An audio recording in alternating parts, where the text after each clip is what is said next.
Suas opiniões se dividiram. Alguns afirmavam que tudo não passava de fraude, outros explicavam a mediunidade como efeito da ação involuntária do cérebro, e outros ainda que a crença nela era nada mais, nada menos do que a consequência de delírios epidêmicos. Alguns viam o transe mediúnico como sintoma psicopatológico, e outros como fenômeno capaz de demonstrar a existência de forças da natureza ainda desconhecidas, ou até mesmo como evidência da sobrevivência da alma à morte do corpo físico. Mas foi em 1882, com a fundação da Society for Psychical Research, a SPR, que um grupo de intelectuais da Universidade de Cambridge, na Inglaterra, juntamente com outros cientistas, marcou o início da história de pesquisas sistematizadas dos fenômenos que, a partir daquele momento, foram chamadas de psíquicos. Ao contrário das abordagens propostas por médicos e psicólogos que enfatizavam explicações fisiologistas e psicopatológicas para os fenômenos psíquicos, a SPR adotou uma perspectiva psicológica que postulava que a mente seria dotada de potenciais excepcionais de expressão, mas que na maior parte do tempo era limitada por barreiras físicas e biológicas.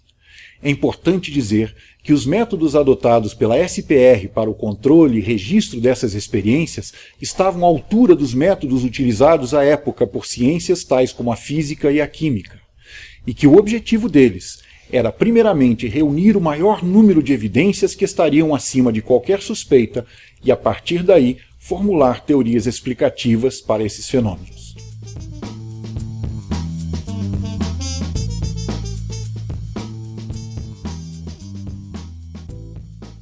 Se considerarmos os dois tipos de fenômeno psíquico mais investigados a partir do século XVIII, e principalmente no século XIX, ou seja, a magnetização mesmérica, mais tarde conhecida como hipnose, e a mediunidade, podemos citar, em relação à hipnose, a sua aplicação nas ciências da saúde, por exemplo, no controle da dor em cirurgias de grande porte, como a remoção de tumores e até de amputações. Isso antes da descoberta dos anestésicos, é claro. Essas técnicas até hoje podem ser observadas em algumas práticas médicas e odontológicas na supressão da dor. Outras áreas que têm dívida com o sono magnético são a psicologia e a psiquiatria, pois na medida em que as curas físicas dependiam do tratamento de problemas psicológicos, os primeiros magnetizadores desenvolveram técnicas que podem ser consideradas certamente como precursoras de algumas práticas terapêuticas atuais.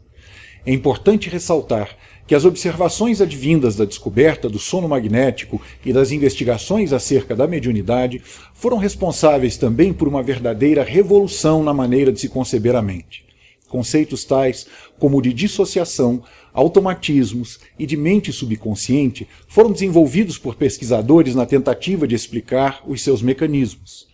Concepções como a de personalidades secundárias viriam a servir de base também para novos modelos de compreensão dos transtornos mentais. Além disso, as pesquisas psíquicas do século XIX, precursoras da investigação parapsicológica de hoje, contribuíram para o desenvolvimento de técnicas estatísticas e de procedimentos de randomização amplamente utilizados hoje na psicologia.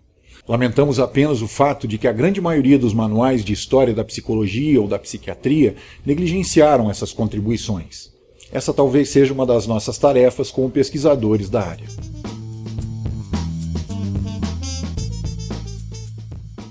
Minha pesquisa cobre um período de aproximadamente 30 anos, entre a década de 1880 e o ano de 1910, período em que William James, uma das figuras mais importantes para a história da psicologia e da filosofia dos Estados Unidos, se dedicou intensamente à investigação dos fenômenos psíquicos.